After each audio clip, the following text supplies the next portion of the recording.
Triple அகாடமியில் ஜோதிராஜன் பார்க்க இருக்கும் தலைப்பு திருமணமே ஆகாத ஜாதகம் எது, அந்த அமைப்பு எப்படி இருக்கும், இதுதான் இன்னைக்கு பதிவு. நம்ம சேனலை சப்ஸ்கிரைப் பண்ணாத சப்ஸ்கிரைப் பண்ணிக்க பதிவுகள்லாம் வரிசையாக வரும், பார்த்து பயணலாம். ஜோதிடத்தை எளிமையாக படிக்க ஆரம்பிப்பார்கள். 9788250439 இந்த நம்பருக்கு கால் பண்ணுங்கள். சொன்னலுக்கு மட்டும் BSS 1 year diploma in astrology and 1 year diploma in acupuncture and basics தான் கிளாஸ் நடக்குது. ஆர்வமுள்ளவர்கள் படித்து பயணிடலாம். இப்போ நாம் தலைப்புக்குள்ளே போகலாம். திருமணமே ஆகாத ஜாதகம் அமைப்பு எது, அதுதான் இன்னைக்கு தலைப்பு. மனிதனாய் பிறந்த அனைவருக்குமே குடும்பம், குழந்தைகள் என வாழத் தோன்றும். நமது பரம்பரையை அடுத்த கட்டத்திற்கு எடுத்து செல்ல அனைவரும் பிரயத்தனப்படுவார்கள். அப்படி இருக்கும்பொழுது திருமணமே ஆகாது 40 கடந்த நிலையில் ஆண்களும் பெண்களும் இருப்பது ஏன் என்று சொல்லிவிடலாம். ஜாதகத்தில் திருமணம் ஆகாத அமைப்பை பார்த்து சொல்லிவிடலாமா என்றால் நிச்சயம் சொல்லிவிடலாம். இதற்கு அனுபவம் வாய்ந்த ஜோதிடர்களாலும் ஞானம் உள்ள ஜோதிடர்களாலும் உறுதியாக சொல்லிவிட முடியும். ஜோதிடம் என்பது தேவைக்கு மட்டுமே வெளிப்படுத்தக்கூடிய கலை ஆகும்.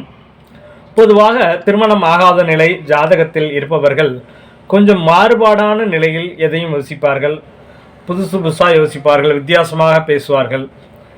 35 to 50 வயது வரை கூட திருமணமாகாமல் கூட இருப்பார்கள்.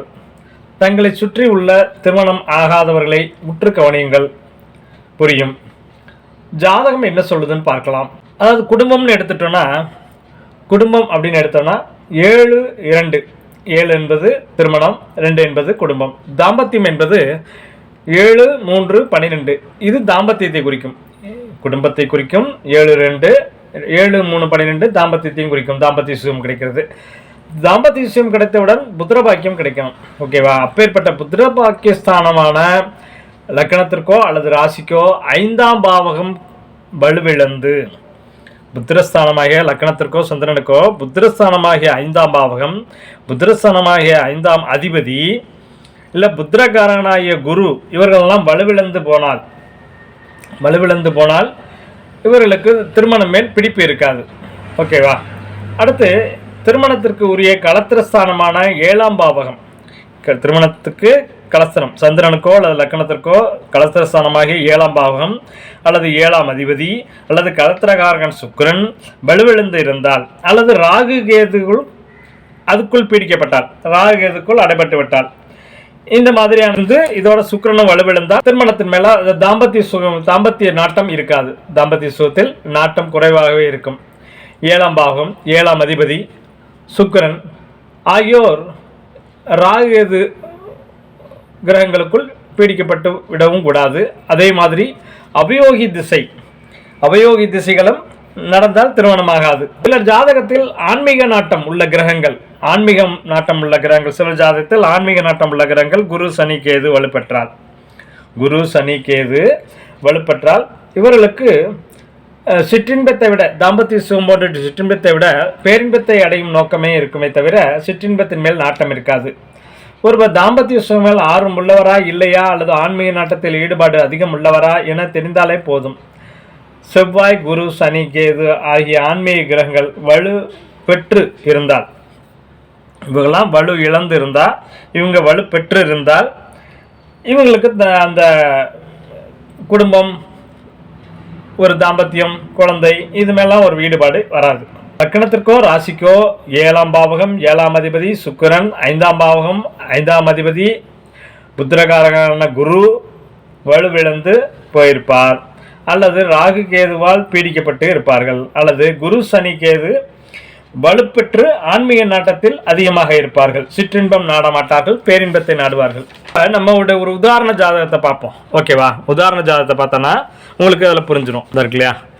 உதாரண ஜாதகம் பார்த்தோம்னா, இப்போ இதை திருமணமாகாத ஜாதகம், ஒரு உதாரண ஜாதகம். லக்னத்தில் சனி இருக்காரு, நீசம். ஓகேவா? லக்னத்தின், அதாவது நம்ம என்ன சொன்னோம், 2 7 5 இதுதான் முக்கியம். 2 5 7 பாருங்க.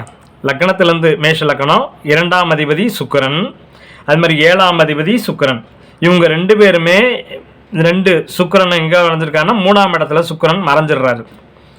3ஆம் இடத்துல 2 7 அதிபதி சுக்கிரன் 3ஆம் இடத்தில் மறைஞ்சிடுறாரு. 1 அவுட்டா?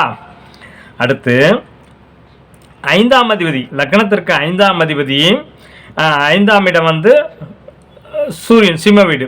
அது சிம்ம வீட்டில் வந்து கேது இருக்கார். அப்போ அந்த இருட்டுக்கிற மாதிரி தான் இருளாகிடுது, அந்த இடம் இருளாகிடுது. அந்த அதிபதி போய் அதற்கு 12ல் மறைஞ்சிடுறாரு சூரியன். இந்த சிம்ம வீட்டு சூரியன் வந்து அதற்கு 12ல், இந்த ஐந்தாம் இடத்துக்கு 12ல் 4ஆம் இடத்துல போய் மறைஞ்சிடுறாரு. அப்போ 5 மவுட்டா? இப்போ 2 மவுட்டு, 7 மவுட்டு, 5 மவுட்டு. இப்போ இந்த களத்திரக்காரகன் 2க்கும் 7க்குரிய களத்திரக்காரகன் வந்து சுக்கிரன் தான் இதில் அவுட் ஆகிட்டார். ஐந்தாம் இடத்துக்குடைய புத்திரகாரகன் யாருன்னா குரு. அவர் எங்கே இருக்காருன்னா 6ஆம் இடத்துல மறைஞ்சிடுறாரு. லக்னத்திற்கு 6ஆம் இடத்துல புதன் வீட்டில் மறைகிறாரு. அப்போ இதுவும் அவுட். அப்போ இந்த ஜாதகத்தில் லக்னத்திற்கு கணக்குப்படி 2, 7, 5 அதனுடைய காரகர்கள் சுக்கிரன், குரு எல்லாருமே இதாயிட்டாங்க. சரி, சந்திரன் படி பார்ப்போமே. சந்திரன் படி பார்த்தோன்னா சந்திரனுக்கு 2 யார்? 2ல் கேது இருக்கார். ஓகேவா? அந்த அதிபதி, 2ஆம் அதிபதி வந்து 12ல் மறைஞ்சிடுறாரு. 1ஆம் அங்கே சந்திரன் கூட இருக்கார்.